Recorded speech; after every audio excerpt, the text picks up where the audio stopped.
عورتوں کو بہت سی سزائیں جیسا کہ ماہواری، حمل، زچگی کا درد سزا کے طور پر دی گئیں۔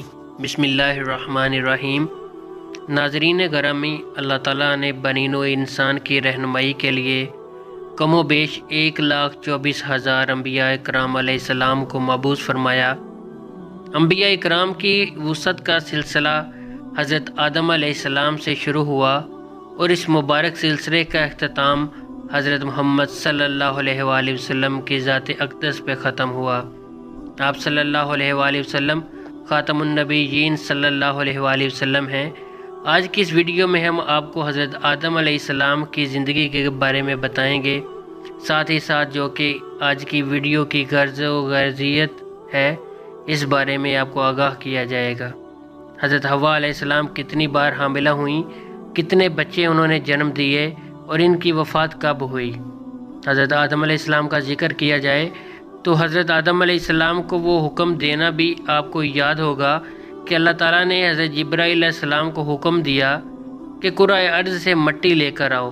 حضرت ابو موسیٰ رضی اللہ تعالیٰ عنہ اس بارے میں فرماتے ہیں کہ نبی کریم صلی اللہ علیہ وآلہ وسلم نے فرمایا، اللہ تعالیٰ نے حضرت آدم علیہ السلام کو ایک مٹھی خاک سے پیدا فرمایا۔ یہ مٹی تمام روئے زمین سے حاصل کی گئی۔ یہی وجہ ہے کہ حضرت آدم علیہ السلام کی نسل میں مختلف رنگ و زباں کے لوگ پائے جاتے ہیں۔ حضرت ابو ہریرہ رضی اللہ تعالیٰ عنہ سے روایت ہے کہ حضور اکرم صلی اللہ علیہ وآلہ وسلم نے فرمایا کہ جب اللہ نے آدم کو پیدا فرمایا، ان میں روح پھونکی تو ان کو چھینک آئی، جس پر انہوں نے الحمدللہ کہا۔ سب سے پہلے ان کے منہ سے اللہ کی حمد نکلی، پھر اللہ نے یرحمکم اللہ فرمایا۔ اللہ تعالیٰ نے حضرت آدم علیہ السلام کو 4 عظیم شرف اور مرتبے عطا فرمائے۔ اپنے ہاتھ سے پیدا فرمایا، نمبر 2 روح پھونکی، نمبر 3 فرشتوں کو سجدہ کرنے کا حکم فرمایا، نمبر 4 اشیاء کے ناموں کے علم سے سرفراز فرمایا۔ حضرت آدم علیہ السلام کی پیدائش کا واقعہ ہے۔ حضرت آدم علیہ السلام کی پیدائش کا ذکر تو ہم نے کر ہی دیا، اور حضرت آدم علیہ السلام اور حضرت حوا کا جنت میں رہنا اس بارے میں بتاتے ہیں۔ یوں تو جنت میں تمام آسائشیں نعمتیں موجود تھیں، لیکن اس کے باوجود حضرت آدم علیہ السلام تنہائی اور اجنبیت محسوس کرتے تھے۔ چنانچہ اللہ تعالیٰ نے ان کی تنہائی دور کرنے کا بندوبست فرماتے ہوئے حضرت حوا علیہ السلام کو پیدا فرمایا۔ محمد بن اسحاق حضرت ابن عباس رضی اللہ تعالیٰ عنہ سے روایت کرتے ہیں کہ حضرت حوا علیہ السلام کو حضرت آدم علیہ السلام کی بائیں طرف کی چھوٹی پسلی سے پیدا کیا جبکہ وہ سو رہے تھے۔ پھر اللہ تعالیٰ نے حضرت آدم علیہ السلام کو حکم دیا کہ وہ ان کی بیوی جنت میں سکونت فرمائیں اور جہاں سے چاہو بلا ٹوک کھاؤ، لیکن اس درخت کے پاس نہ جانا ورنہ ظالموں میں سے ہو جاؤ گے۔ حضرت آدم علیہ السلام اور حضرت حوا علیہ السلام بڑے آرام و سکون سے جنت میں رہنے لگے۔ روایت میں ہے کہ حضرت آدم علیہ السلام 100 سال جنت میں رہے۔ اس عرصے میں دونوں پر جنت کے کسی بھی حصے میں جانے پر پابندی نہ تھی سوائے شجر ممنوعہ کے۔ شیطان اب ان دونوں کا کھلا دشمن تھا اور اپنی سزا کا بدلہ لینے کے لیے بے قرار بھی تھا۔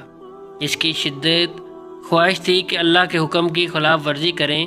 پھر شیطان ان دونوں کے دلوں میں وسوسہ ڈالا تاکہ ان کی شرمگاہیں جو ایک دوسرے سے پوشیدہ تھیں بے پردہ ہو جائیں۔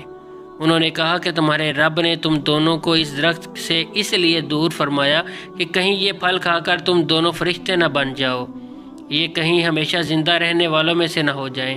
شیطان کی ان باتوں نے حضرت حوا علیہ السلام کو سوچنے پہ مجبور کر دیا۔ پھر شیطان کی مسلسل اور متواتر سازشیں رنگ لائیں اور اس نے حضرت حوا کو پھل کھانے پر راضی کر لیا۔ ایک دن حضرت حوا علیہ السلام نے حضرت آدم علیہ السلام سے کہا کہ ہم اس شجر ممنوعہ کا ذرا سا حصہ کھا کر تو دیکھیں، آخر وہ کیا راز ہے جو اللہ نے اسے کھانے سے منع فرمایا ہے۔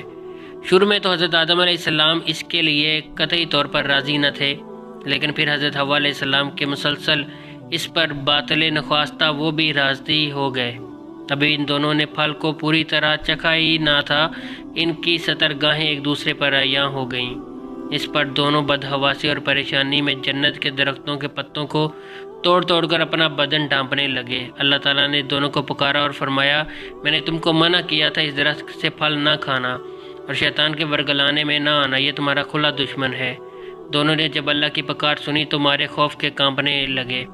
نہایت ہی لاچارگی اور عاجزی سے اپنی خطا پر ندامت ہوتے ہوئے اللہ تعالیٰ سے عرض کی، ہے ہمارے رب، ہم دونوں نے بہت بڑی غلطی کی، اب اگر آپ نے ہم پر رحم نہ کیا اور ہمیں معاف نہ فرمایا تو ہم برباد ہو جائیں گے۔ حق تعالیٰ نے فرمایا کہ اب تم دونوں ایک خاص مدت تک زمین پر ہی رہو گے جہاں تم ایک دوسرے کے دشمن ہو، اور وہیں ہی مرنا ہے اور اسی میں سے پھر پیدا ہونا ہے۔ چنانچہ دونوں کو زمین کی طرف روانہ کر دیا گیا۔ روایت میں ہے کہ حضرت آدم علیہ السلام کو ہند میں اور حضرت حوا کو جدہ میں اور ابلیس کو بصرہ سے چند میل کے فاصلے پر اتارا گیا۔ حضرت سخی رحمۃ اللہ علیہ فرماتے ہیں کہ حضرت آدم علیہ السلام جنت سے ہند میں اترے تو ان کے پاس حجر اسود تھا اور جنت کے درختوں کے پتوں کی ایک مٹھی بھی تھی۔ پھر حضرت آدم نے ان پتوں کو زمین پر پھیلا دیا اور یہ خوشبودار درخت ان پتوں پر ہی پیداوار ہوئے۔ حضرت ابن عباس رضی اللہ تعالیٰ عنہ سے مروی ہے کہ حضرت جبرائیل علیہ السلام حضرت آدم علیہ السلام کے پاس آئے اور گندم کے دانے ساتھ لائے۔ حضرت آدم علیہ السلام نے یہ پوچھا، یہ کیا ہے؟ عرض کیا، یہ اس درخت کا پھل ہے جس سے آپ کو روکا تھا لیکن آپ نے تناول کر لیا۔ عرض کیا، ان کو زمین میں بو دیجئے۔ حضرت آدم علیہ السلام نے بو دیا اور وہ دانے وزن میں ان دنیا کے دانوں سے 1,00,000 درجے زیادہ تھے۔ وہ دانے اگے۔ حضرت آدم علیہ السلام نے فصل کاٹی، پھر دانوں کو بو دیا، پھر صفائی کیا، پھر اسے پیس کر آٹا گوندا، روٹی پکائی۔ اس طرح محنت و مشقت کے بعد اسے کھایا۔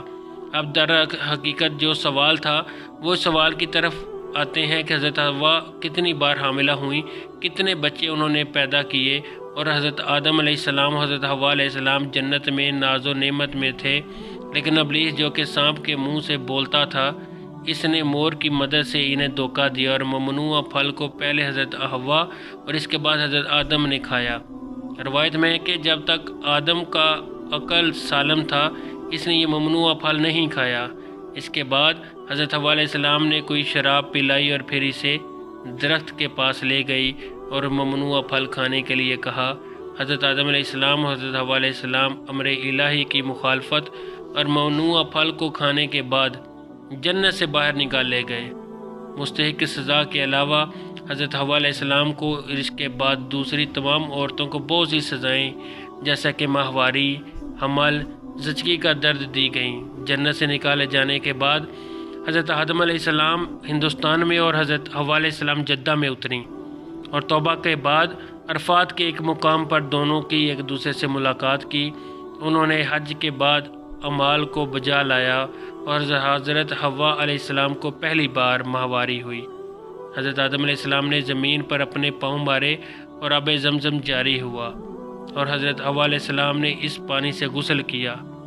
حضرت حوا علیہ السلام کے بارے میں یہ بات آتی ہے کہ وہ 20 بار حاملہ ہوئیں اور 40 بچوں کو جنم دیا۔ حضرت حوا علیہ السلام کی وفات حضرت آدم علیہ السلام کے 1 سال بعد ہوئی اور انہی کے جوار میں سپرد خاک کیا گیا۔ حضرت حوا علیہ السلام جدہ پر اتریں اور وہیں پر مدفون ہوئی۔